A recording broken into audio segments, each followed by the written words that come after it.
Oyentes de Educación al Día, ¿qué tal? Sean todos bienvenidos a esta emisión especialísima. Hoy nos estamos contactando con el presidente de la Unión Sindical de Directivos Docentes del Departamento de Antioquia y de Colombia ya, el compañero Jorge Alirio Echeverry. Jorge Alirio estuvo presente en representación de UDIREA en las negociaciones que culminaron el 1 de julio del año 2025.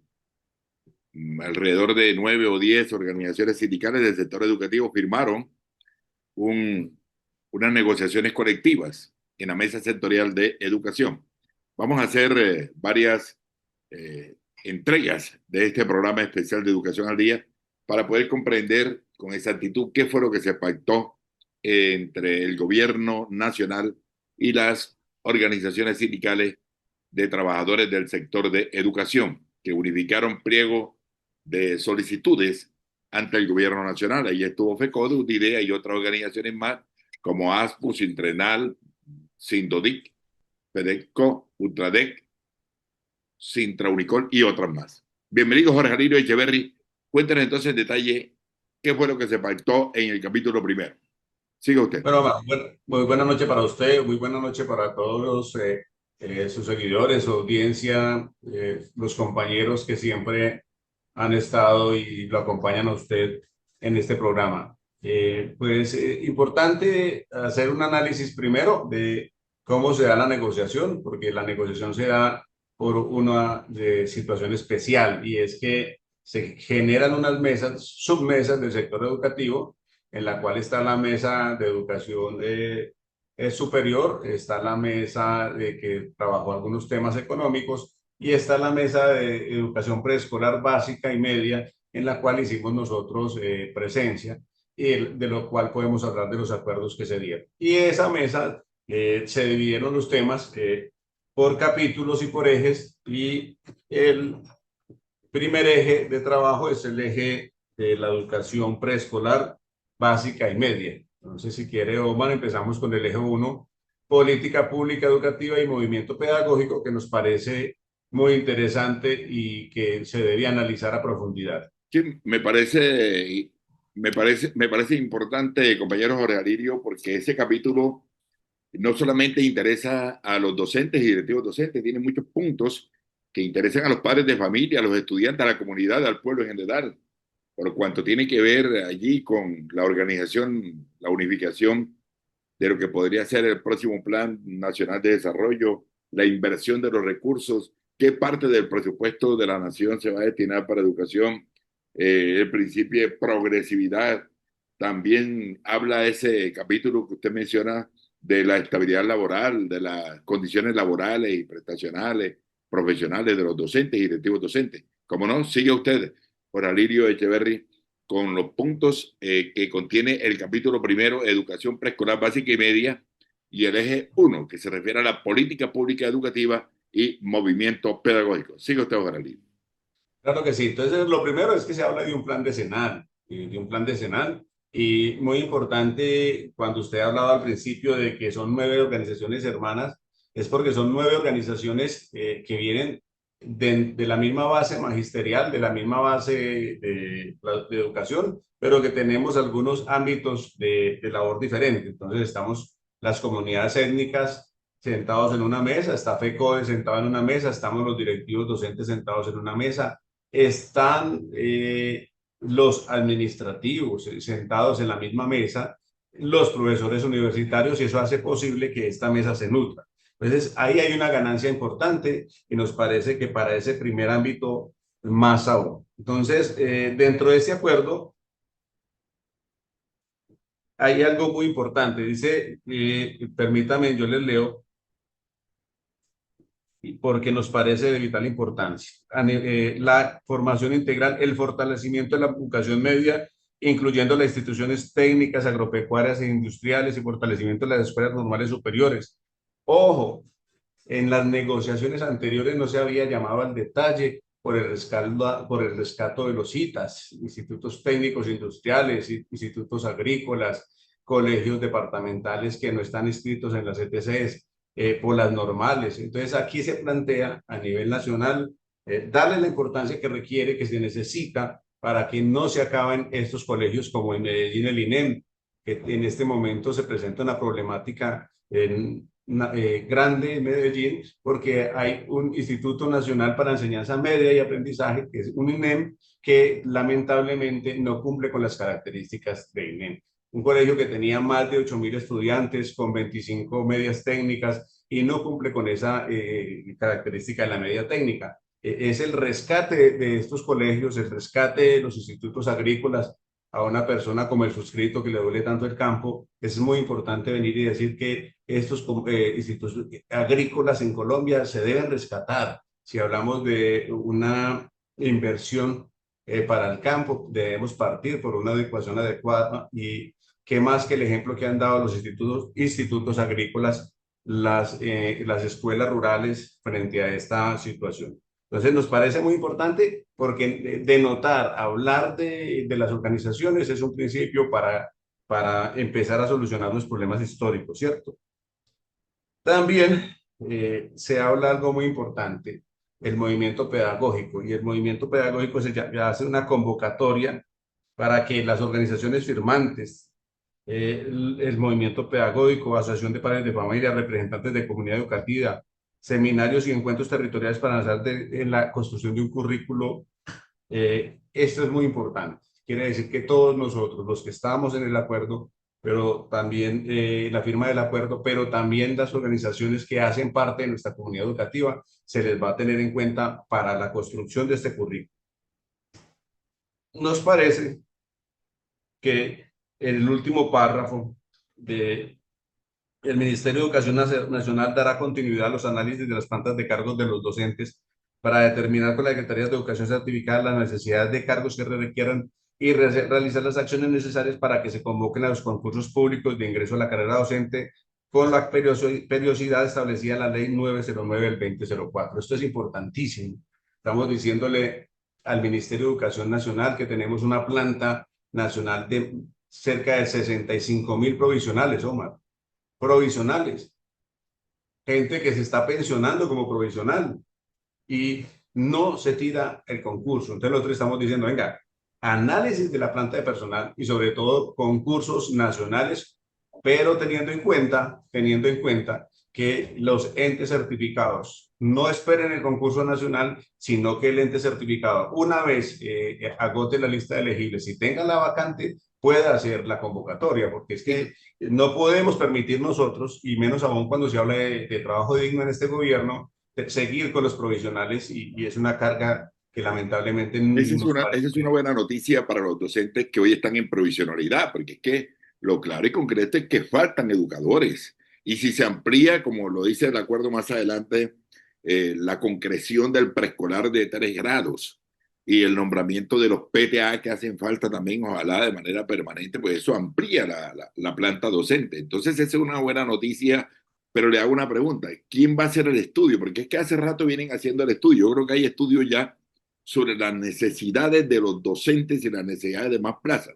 ¿Quién va a revisar nuevamente ese faltante de docentes en el país, en los entes territoriales? ¿Y qué plazo hay para eso? Y de ahí se derivará entonces también la convocatoria a los concursos de manera más frecuente y oportuna, tal como lo dice la norma, Jorge Alí. Aquí, aquí hay algo muy importante. Siempre nos han dicho que entre más ojos se tenga frente a una situación, Omar, pues se puede hacer una mejor inspección y vigilancia, se puede dar un mejor seguimiento. En la mayoría, en todos los acuerdos, hay algo presente, las organizaciones firmantes del acuerdo.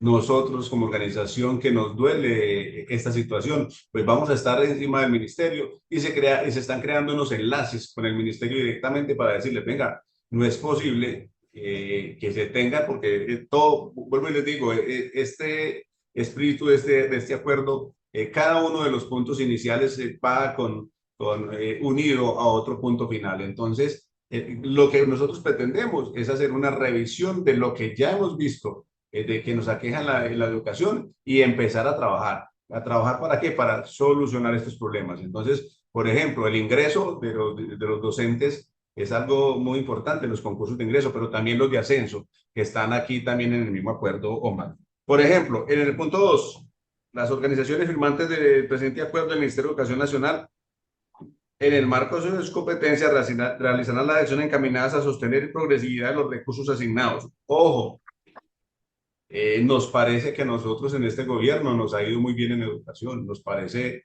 que no solamente el factor salarial de los educadores, sino que también lo que se destina desde el Sistema General de Participaciones, por ejemplo, para los colegios, ha sido muy importante. Se ha aumentado en una partida, inclusive en un 200% en algunas instituciones educativas. Colegios que recibían 3 millones, 80 millones de pesos, reciben 300 millones de pesos este año. ¿Para qué? Para unas inversiones específicas en primera infancia, Omar, para invertir en primera infancia, para invertir en formación. Y eso es muy importante. Antes esta destinación específica no llegaba, pero ¿qué estamos diciendo? Es a través del seguimiento que nosotros hacemos, las organizaciones que firmamos el acuerdo, los que tenemos que decir, esto no puede ser que llegue con este gobierno y se acabe, sino que debe ser progresivo. ¿Qué debe ser progresivo? La destinación de los recursos que vienen del Sistema General de Participaciones para las instituciones educativas. Y más adelante vamos a mirar cómo hay unos mecanismos para vigilar que ese dinero que llegue a los colegios que no se pierda en actividades que no deben ser. Y cómo nosotros vinculamos a nivel nacional, no solamente los directivos docentes, también los administrativos, para que estos dineros sean verdaderamente bien ejecutados en los colegios a través de una veeduría que la deben de hacer los padres de familia. Pero estamos hablando con Jorge Alirio Echeverry, presidente de Udidea, sobre los acuerdos firmados entre las organizaciones sindicales del sector educativo y el gobierno nacional, firmados el 1 de julio del año 2025. Jorge Alirio, pero a propósito de esto de recursos, buen punto también es cómo sostener y aplicar los recursos asignados a la educación que vienen del presupuesto general de la nación de manera progresiva, nunca regresiva. De la nación llegan a los entes territoriales, a los municipios certificados, los departamentos certificados, los entes certificados. ¿Qué clases de recursos llegan? Recursos de gratuidad, recursos de calidad. ¿Qué más recursos llegan? ¿Qué otro rubro? ¿A dónde llegan los de calidad y a dónde llegan los de gratuidad, por ejemplo? ¿A la alcaldía, a las No, alcaldías, gobernaciones o directamente a las instituciones educativas? los recursos de gratuidad llegan directamente a los colegios y más adelante miraremos cómo hay un punto que habla de los inventarios. ¿Por qué los inventarios? Porque cuando hablamos de una vigilancia y una veeduría que se tiene que hacer sobre los recursos, pues no falta en el país un directivo docente que diga que compró un televisor de 60 pulgadas a color, esos smart que funcionan con todo, pero uno en el colegio no lo vea y no es en la oficina del rector, sino en la casa del rector, ¿cierto? Entonces hay que hacerle veeduría a esos equipos. Y se hacen también frente a una herramienta que no se aplica, que se llama el inventario. El inventario de los colegios debe estar. Yo compro como rector un televisor, debo decir dónde lo pongo, plaquetear, y ese inventario tiene que entrar al inventario del ETC, ya sea el departamento o el municipio certificado. Porque Los tenemos recursos, los recursos para el transporte escolar y para la alimentación. ¿De dónde? ya ya los miramos más adelante, que es el siguiente acuerdo. Entonces, Perfecto. aquí hay una cosa importante, que ahí es donde se le hacen la veeduría a los recursos. Y también en la intervención del ministro, que en nuestro programa de Idea Noticias quedó claro lo que él dijo, se le va a hacer una veeduría a los otros recursos que llegan, que son por los de calidad que les llegan a los municipios certificados, porque les llegan recursos para los programas de educación, por ejemplo, las de atención a la primera infancia, y no se invierten estos recursos. Las transferencias que se hacen desde la nación para transporte escolar, que se entiende que es gratuito, o el PAE, que se entiende que es gratuito, que viene una transferencia a la nación y ponen unos dineros los departamentos y los municipios certificados. Tenemos municipios donde todavía se cobra una cuota. Al niño se le dice que tiene que pagar 5 o 10 mil pesos para el restaurante escolar, o si no, no tiene restaurante. Y tenemos otro problema más grande en el transporte escolar, que es que a los niños de la zona rural se les está cobrando por también el transporte, pero si la plata viene de la nación, si es plata del municipio de gratuidad o de calidad, dígame, Omar, entonces, ¿qué es lo que está pasando? El ministro se comprometió ahí en esa reunión que viene para este año y para el próximo año, una herramienta, un trabajo muy detallado para hacerle seguimiento a esos recursos. Ahí Porque juegan papel importante las organizaciones gremiales, las organizaciones sindicales y las organizaciones de los padres de familia también, para vigilar la inversión y la utilización de esos recursos. Bueno, hay unos puntos muy importantes el allí. punto, ¿Qué se habló con respecto al PAE, al Plan de Alimentación Escolar? este punto es un punto muy interesante, Omar, es muy interesante. Primero, porque lamentablemente, cuando se descentraliza el gobierno, se crean unas organizaciones que ni se conocen en la región, pero y tiran una cantidad de líneas de trabajo, pero tampoco se conocen las líneas de trabajo. Entonces existe la Unidad Administrativa Especial de la Alimentación Escolar, UAPA, y ella es la encargada de tirar los lineamientos sobre lo que tiene que ver de restaurante escolar. ¿Qué avanzamos frente a este tema? Uno, ojo, Omar, lo que usted estaba preguntando. No más niños comiendo en la calle. Es que, ¿para qué usted un restaurante, un PAE donde tiene una buena comida si tenemos regiones donde los niños se tienen que sentar en el piso a comer? No hay dignidad.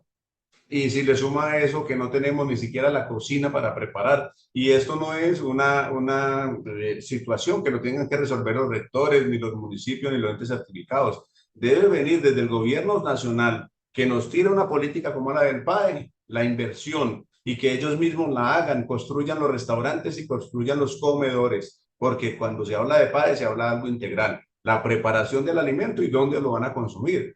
Los niños no pueden tener un excelente alimento, pero tienen que irse después a sentarse en un patio con un perro, con un gato, una gallina en medio de la ruralidad para compartir este alimento. Entonces, ese punto nos parece demasiado vital. Y sobre todo, como usted lo dice, Omar, somos las organizaciones sindicales las que debemos velar por eso. Otro punto,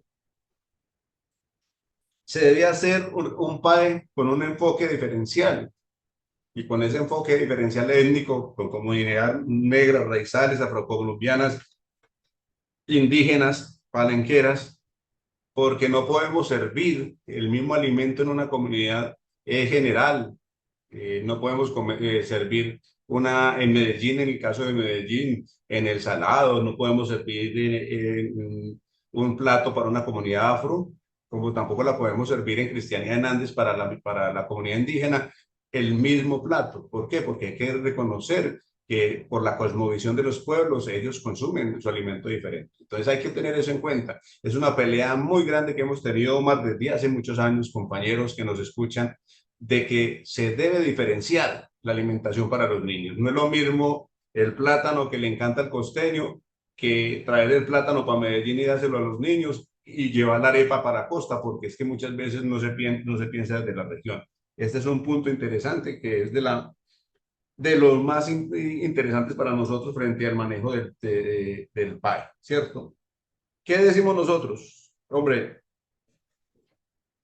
hay una pelea muy grande que hemos tenido y ahorita la resolución de funciones en el manual de funciones que salió para los docentes, directivos docentes, se empezó a aclarar y con esto se aclara también. Dice en el acuerdo. Bueno, universalización progresiva del PAE. Omar, no podemos seguir teniendo en algunas instituciones educativas del país la lotería para el PAE. Entonces, como no hay sino 10 cupos para un grupo de 40 estudiantes, entonces la lotería todos los días, porque comen 10 hoy, comen 10 otro día, porque ni siquiera es nutritivo para los niños. O sea, no puede haber un niño que coma hoy, mañana no Este come punto y es básico. Sí se aprobó, se acordó la se aprobó universalización. la universalización progresiva. Y ojo, desde el inicio del periodo escolar hasta la terminación del periodo escolar, del año lectivo, porque no puede haber un PAE que empiece en julio para terminar en septiembre, como tenemos en algunos municipios, que empiezan en abril. ¿Cómo así? Pero venga, ¿y desde cuándo empiezan los niños a estudiar? Empiezan en enero, en febrero. Desde ahí se debe empezar con el PAE. Universalidad, o sea, es para todos. O sea, es hasta cínico ir a llevar un plato de comida y decir, hoy comen 10 porque no alcanza sino para 10 y los recursos para 10. Esto es muy importante. Son las organizaciones las que firman este acuerdo, ¿cierto? Las que le vamos a hacer seguimiento. Para nosotros es demasiado importante los directivos docentes esta situación. Y la otra son los operadores con quien contratan el PAE. Y ojo, el PAE no es preparado. Nosotros no estamos diciendo que le lleven un PAE industrial a los niños, un pan, un yogur, una hamburguesa a los niños de los colegios. Debe ser preparado en el sitio y habilitar las cocinas para hacerlo, que así se debe ser el PAE, higiénico, preparado, organizado. Nosotros estamos diciendo que son esos operadores que preparan el alimento en el sitio, los encargados de la recepción, distribución, organización del PAE al interior del establecimiento educativo. Los maestros no son los responsables. Quedó plasmado en el acuerdo y se lo voy a leer porque esto va a ser para una discusión muy grande. La UAPA, o sea, la unidad administrativa que es la que tira las directivas sobre el PAE, garantizará una universalización progresiva oportuna del PAE con carácter suficiente y saludable. Su distribución, administración, seguimiento y ejecución estarán a cargo de los operadores del PAE, no de los docentes, ni los directivos docentes, ni administrativos de las instituciones educativas. Veíamos cómo en algunos colegios eran las secretarias las que reparten, las profesoras las que reparten. No, la función del directivo docente, del docente es acompañar, vigilar porque ese PAE sea un PAE alimenticio, bueno, saludable, que sea preparado en el sitio y Mucha ojalá, calidad y de mucha calidad. exacto, y que sean productos que no van a generar una crisis gástrica en los niños. Pero aquí queda claro, no son los profesores los encargados de recoger el alimento y llevarlo.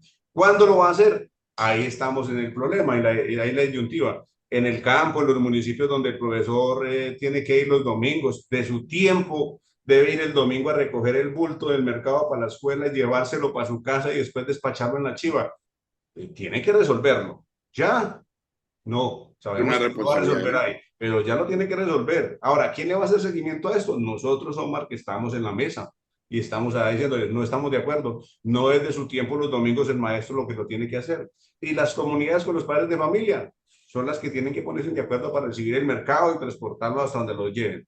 Sin decirle que en algunos municipios de la costa, el que paga la burra para llevar el mercado a la escuela es el maestro, ¿cierto? Sí, Cosa señor. que no debe ser. Bueno, óigame, Jorge Lirio, vamos a cerrar esta primera entrega de este maravilloso análisis de los acuerdos firmados con el Gobierno Nacional.